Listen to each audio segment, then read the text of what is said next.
As this campaign comes to an end, let me say a few words to some of the folks out there who may not have yet decided whom they're going to vote for, or maybe sitting it out.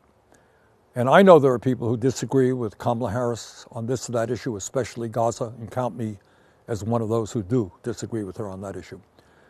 But I think overall, the choice could not be clearer in terms of this campaign.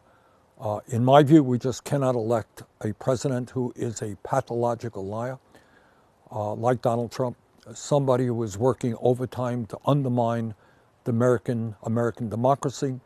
And mark my words, on Tuesday night, on election night, no matter what the vote tallies will be, Donald Trump early on in the evening will declare, hey, I've won this election, and if there's any state that I lost, it's because of voter fraud. That's what he will say, and that's what demagogues do, and that's how you move a country toward an authoritarian form of society. And let me also say this, because I know a lot of people out there understand not only that climate change is real, but it is an existential threat to our country and to the entire world, and that we've got to cut carbon emissions.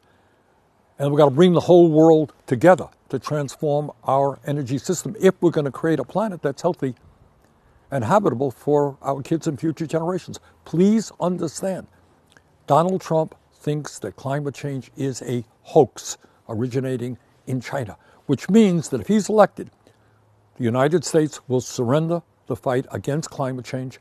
China, Europe will follow, and that whole effort is now gone. It's over. We've lost the struggle against climate change. That's what happens if Trump is elected. And then if you believe, as I do, that women have a constitutional right to control their own bodies and not have local politicians determining what they can or cannot do, you've got to vote for Kamala Harris, who has spent her whole life fighting for women's rights. While Trump proudly boasts that he appointed 3 right-wing Supreme Court justices who voted to overturn Roe v. Wade. So the choice is clear. But this campaign is not just about defeating Donald Trump. It's about electing somebody who has some ideas that are going to improve life for working people. For example, Kamala Harris understands that we have millions and millions of people in this country working for 10, 11, 12 bucks an hour. Can't make it on those wages. She wants to raise the minimum wage to a living wage of at least $15 an hour. Kamala understands that if workers are going to earn decent wages, decent benefits, they need a union. She's pro-union. She supports the PRO Act, making it easier for workers to join unions. Trump, of course, opposes that.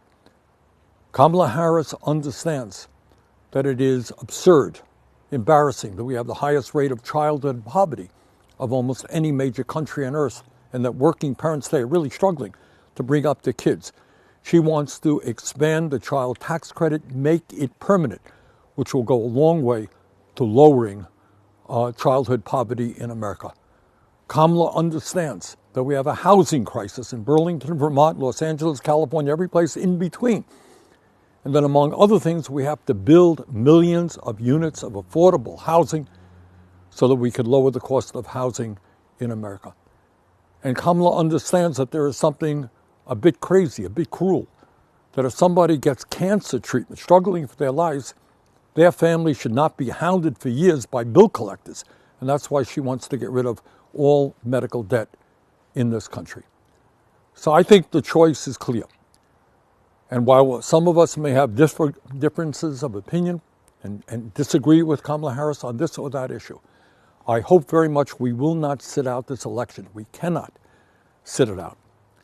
So let's get involved. Let's do everything we can. Let's come out and vote on Election Day. And let's make sure that Donald Trump is defeated and that Kamala Harris is our next president. Thank you all very much.